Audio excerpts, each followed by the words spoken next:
संभल की एक छोटी सी मस्जिद का मामला अब पूरे देश में संविधान और धार्मिक स्वतंत्रता की बहस बन चुका है। मस्जिद में नमाज पढ़ने वालों की संख्या प्रशासन ने तय कर दी, लेकिन इलाहाबाद हाई कोर्ट ने इस आदेश को रद्द कर दिया और प्रशासन को कड़ी फटकार भी लगाई।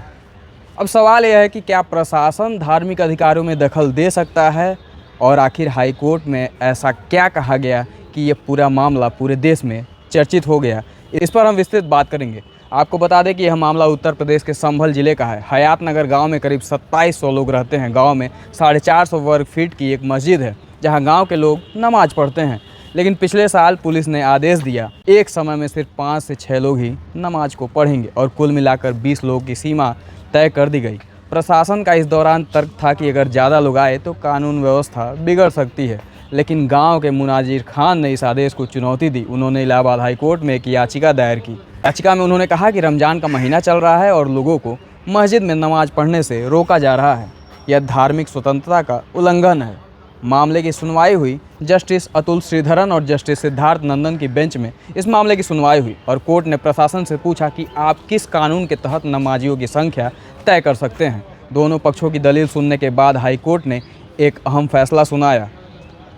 कोर्ट ने कहा कि प्रशासन मस्जिद में नमाज पढ़ने वालों की संख्या तय नहीं कर सकता। राज्य का कर्तव्य है कि हर समुदाय को अपने धार्मिक स्थल पर शांतिपूर्वक पूजा करने की अनुमति दी जाए। अगर कोई व्यक्ति नमाज में बाधा डालता है तो उसके खिलाफ कानूनी कार्रवाई भी की जाए, लेकिन नमाज पढ़ने वालों को रोकना प्रशासन का काम नहीं है।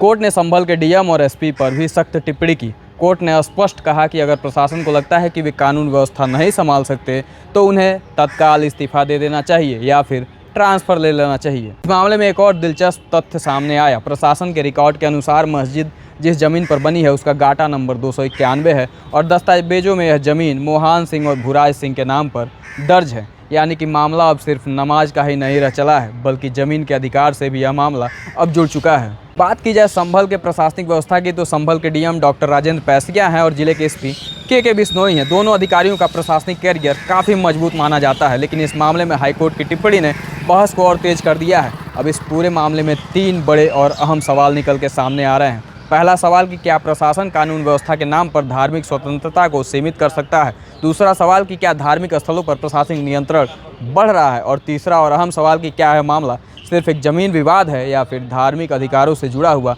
एक बड़ा मुद्दा। आपकी क्या राय है इस वीडियो पर कमेंट बॉक्स में बताइएगा। हाईकोर्ट का फैसला कितना सही है या प्रशासन कानून व्यवस्था के लिए सही कदम उठा रहा है। अपनी राय आप हमें कमेंट बॉक्स में ज़रूर बताइएगा।